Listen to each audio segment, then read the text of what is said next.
So, Aprajita, you entered into this field in 2005. What was litigation then and what is litigation now?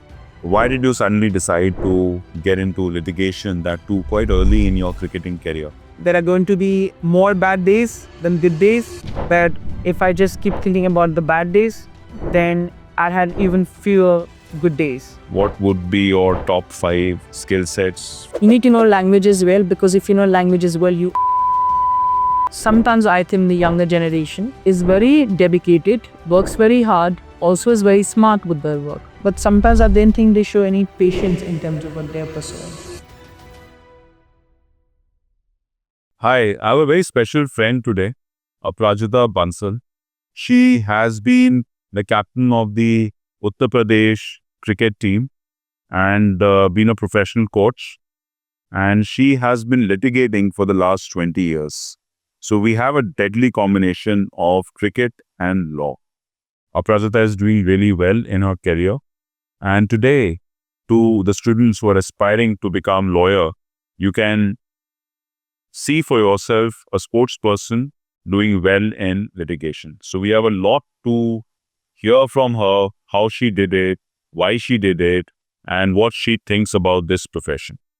My first question, hi Aprajita. Hi. Thank you. Thank you for inviting me, and thank you for a warm welcome. My first question to you, Aprajita, is that you have done so well in cricket, and why did you suddenly decide to get into litigation, that too quite early in your cricketing career?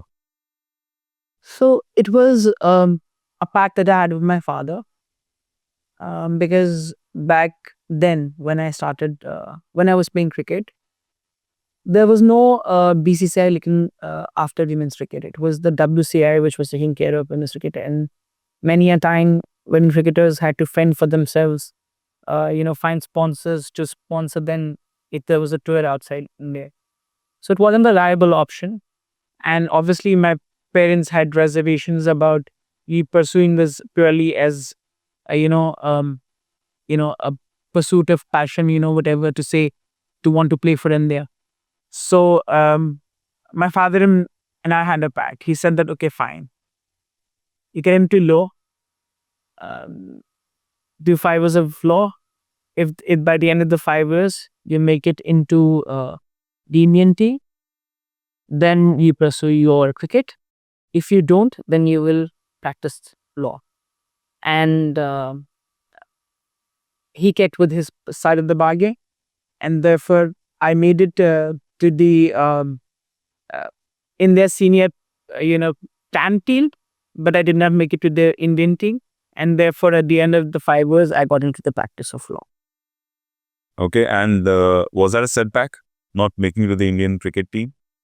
It was because at that time I was already, my professional cricketing career was not very long. It wasn't like I was playing the age group cricket from a very long time.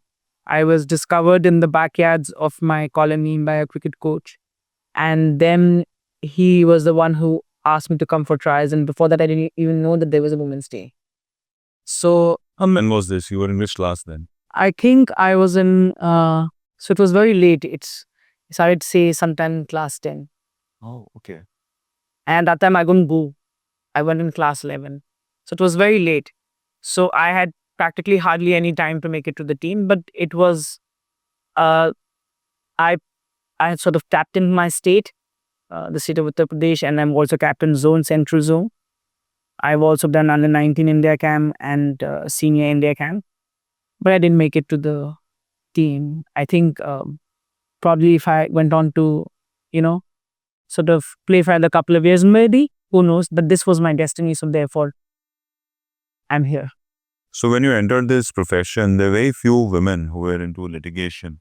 Was that a deterrent for you, Aprajita?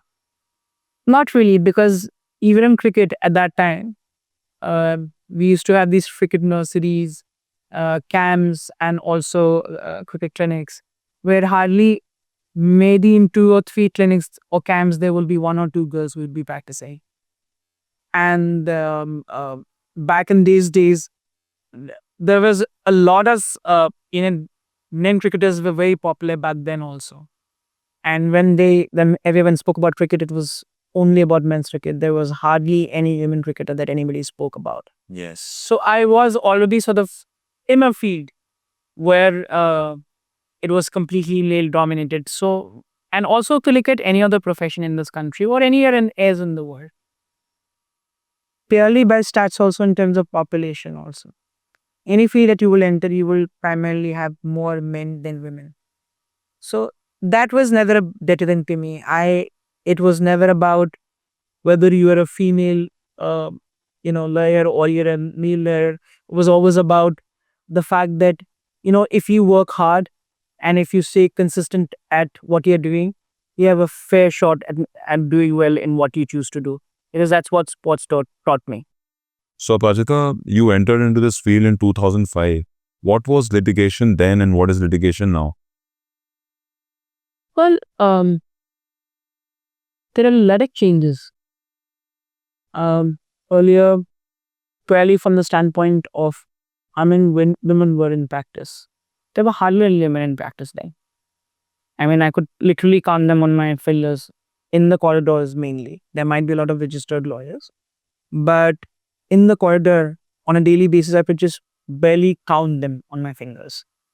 That was the scenario back then. Now, I see a lot of young girls coming into this profession, a lot of girls who are passing on from national law schools, from good national law schools, choosing to opt for litigation, coming into this profession, working really hard. They they present themselves very well. They prepare very well. They research very well. They're very dedicated, focused, and I'm sometimes taken aback that how focused they are. So a lot has changed, and now if you did in the courtroom, uh, you will see in every courtroom you will see at least 5 or 10 lady lawyers in each courtroom, which is a huge rise in number from back there. And also the quality of girls, not the quality of girls, in terms of quality of lady lawyers who are coming into this profession. And you had setbacks in litigation in this last 20 years, and how have you taken those setbacks? So I always think of my sport, the cricket field, and parallel the 22 years, as the biggest feature in my life.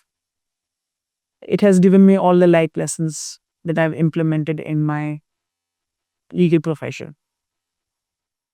What I learned from this 22 years is, first and foremost, if you do not have a positive attitude, it's very likely that you will fold soon. So this profession also requires a very, very positive attitude. And otherwise, if you're cynical and you get very cynical in terms of pursuing this profession, because this requires a certain considerable amount of patience, then he will fold very soon and might end up choosing something else to do. So one of the life lessons I learned from the 22 years is this. The other life lesson that I learned from 22 years is that in terms of setbacks, there are going to be more bad days than good days. But if I just keep thinking about the bad days, then I had even fewer good days. If I really want to have more good days, then I have to have good memories. And that's what creates another good memory. So that is about positive outlook. So all that I learned from my cricket, all these things. So that is how I handle setbacks. If you see then you're batting, there's a day when you might go into the cricket field and you might score a century.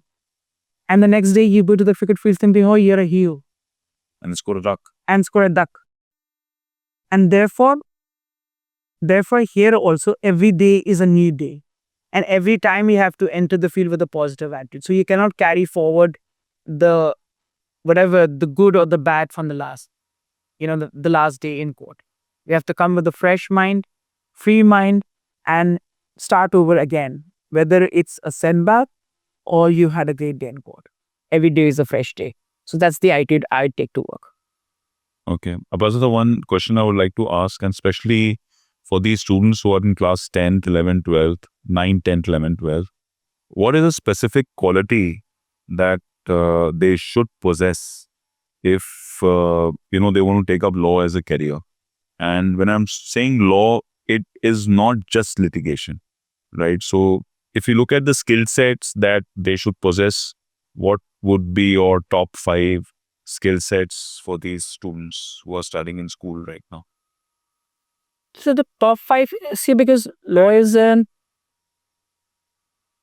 practice, there is one practice of law. There is also office desk job that you can do. There is also a part of where you're a part of a firm, where it could be a lit firm or a corporate firm, where you're working either on policy or you're doing mergers, acquisitions, whatever it is that happens in the corporate offices. So you could be, or you could choose to, get into the exam for judiciary. So all those options are there, but what good skill set is required is, first is that they're actually good command of the languages. I genuinely feel that if you have good command of the language, Litigator. yes, especially if you're a litigator, and mainly speaking from a litigation standpoint, that is, you have good command of the languages. It could be, you could be very well spoken in Hindi, you could write very well Hindi, and you could speak English also very well. You need to know languages well, because if you know languages well, you understand what's written in books better. And if your understanding is good, then you're able to articulate, you're able to argue better. Another thing, what you need is good communication skills. Whether you argue in English and whether you argue in Hindi. But when you appear in court, there has to be a lot of clarity in terms of your communication, in terms of what you're trying to communicate, or the fact that you're able to communicate what you have studied, what your brain has gone through and prepared, how your case has been prepared. So 2 skills are those. The correct thing is that in all the fields that are there is a lot of reading that you have to do. So you have to be primarily a person who actually enjoys reading also, and who actually has a passion for law. So if you do not have a passion for law, you'll always be avoiding reading. And I think this is one of the reasons why you took up law, because you were a reader. Yes, I was. I used to always enjoy reading. Even when I used to play cricket, I used to always take a book with myself. And whether I would not be reading law, obviously I'd be reading some fantasy novel or whatever, but I was an avid reader. And that had me. And you still read? I do very, very less, especially I can only now read in the summer vacations, because that's the longer duration of vacations I get. All in is You enjoy reading, right? Absolutely. I definitely enjoy reading, and I still, sometimes I end up buying more books than I end up reading in a year. But the goal is to finish those books eventually. You can pass on the extra books to a library. I can help. First skills are these, and the last skill that you need is that you have to have a lot of consistency in terms of what you're doing. We cannot, if you think that you can. Sometimes I think the younger generation is very dedicated, works very hard, also is very smart with their work. But sometimes I don't think they show any patience in terms of what they're pursuing. They want instant success. Yeah. They want instant, if they work hard, the expectation is that the success will come to them immediately. It doesn't happen like that. In a heavy field. And then what happens? I mean, let's say these guys coming from the national law schools and they're becoming litigators and they do not see instant success. So how does that psychologically affect them? So you see what happens, we work very hard. You worked hard in school, you went to a nice coaching center like yours. And then you prepared and then you gave your CLAT exam and your other exams that are there. And you got through a good law school. All that is hard that you're doing over the years. And then when you become a lawyer and you choose litigation, you come here and adjourn and work hard. So you've been working hard. So the expectation naturally ends up being that, okay, I'm working hard, I will get success faster. But you see, when you're a part of the system, you have to stay in the system and you have to work hard within the system. The system is huge, much bigger than a person's ambitions. And it takes time for any person to establish themselves in that system. So what I mean to say is this, that sometimes what happens to these young lawyers is that they come with all the gusto and, they're very well prepared, very smart. I'm sometimes amazed by how well prepared they are and how well they argue also. But if success does not come to them soon, they are frustrated and maybe, leave the profession altogether. Sometimes they just get very disoriented. You have had huge long phases where they might not even be coming to court, or they might choose something else, decide to take up some other option in law. And which I feel sad, because they worked so hard, and when someone chooses litigation, it's like a choice you made in law school, that I'm going to be in the lit part of law. So you're working hard towards that. And why you give up because success doesn't come to you instantaneously, or doesn't come to you in good measure, according to you, yet is good measure. So what I suggest to all of them is that you have come with a certain, don't come with these kind of lofty expectations. When you come into this profession, come with an open mind. You keep up the good work and let the success come to you in due course, because you cannot beat the system. The system has a way of working. System way has a way of recognizing you, and the system has a way of also giving you success and money. But let the system work for you. So that's what the advice would be to them. And how do you find these students who are coming from the national law schools in the courts?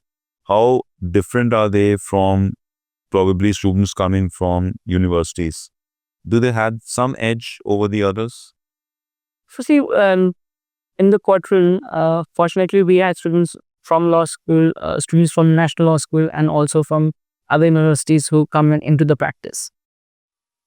In the law school, there are a lot of preparation in terms of moods and all, if a person wants to do litigation. Like I always say, that there's a lot of difference between an actual courtroom and a moot court. When you appear in an actual courtroom, all the scenarios that you have thought of, nothing works. Everything was new, so it doesn't work. But Pali said that. And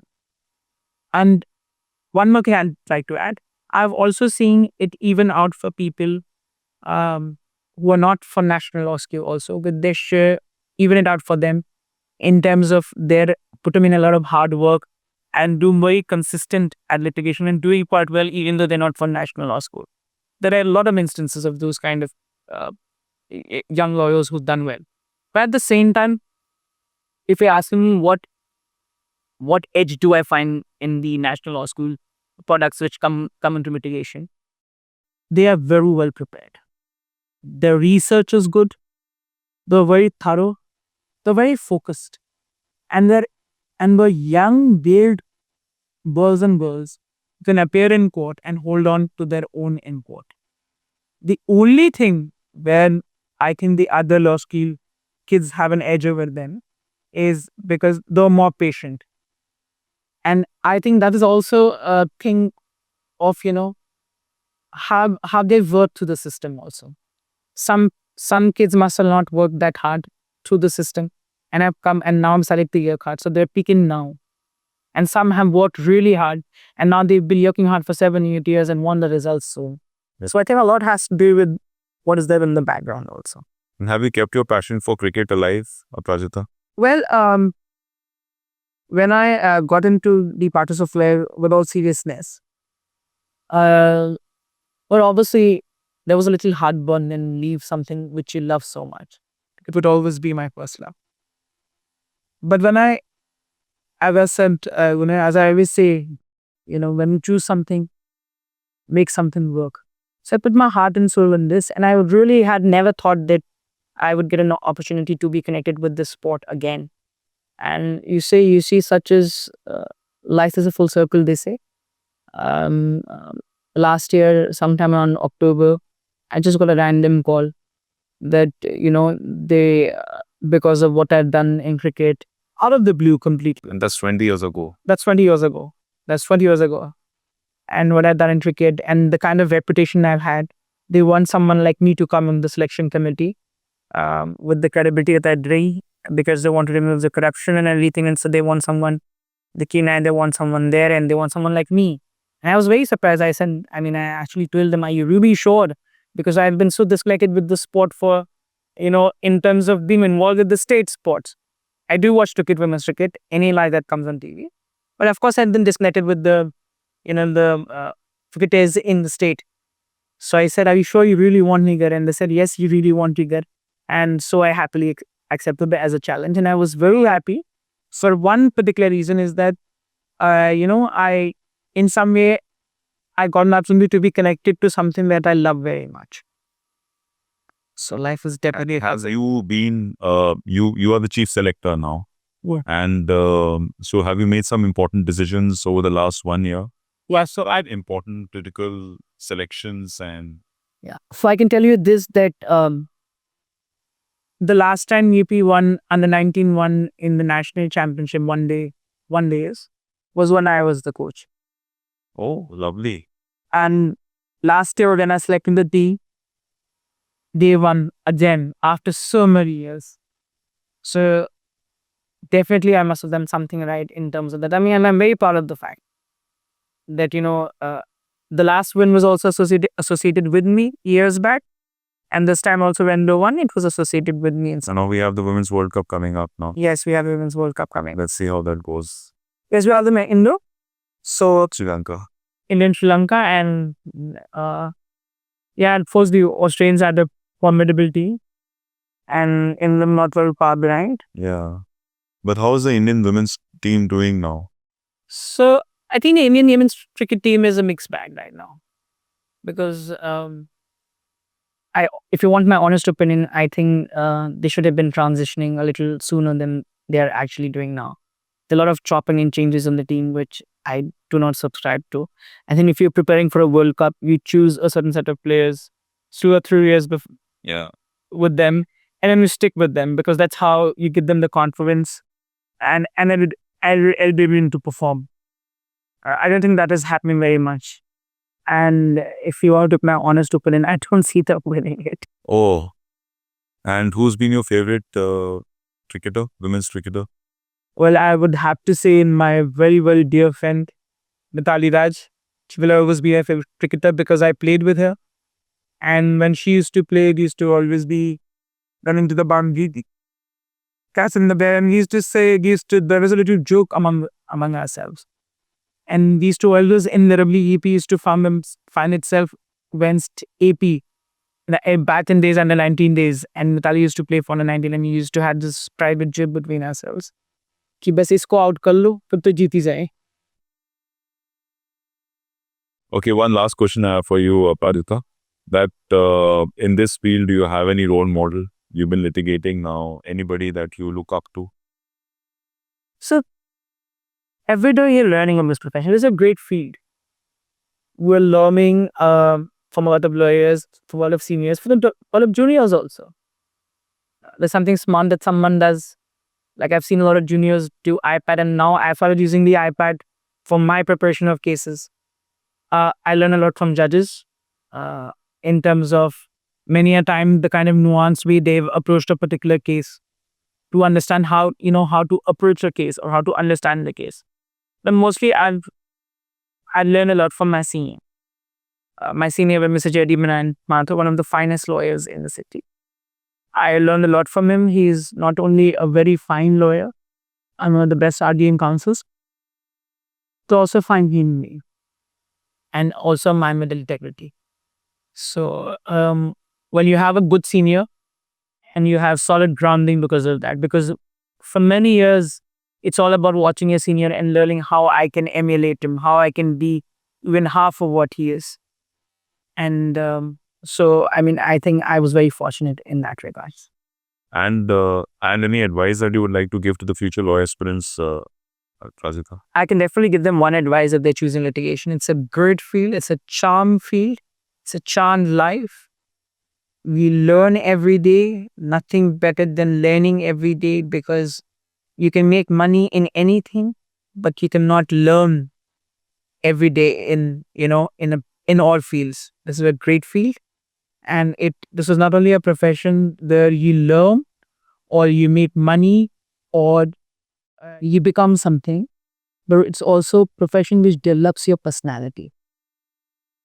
It enhances your own I can vouch for that because I've seen you evolve in the last 20 years. Thank you. Yeah. Thank you very much. Thanks.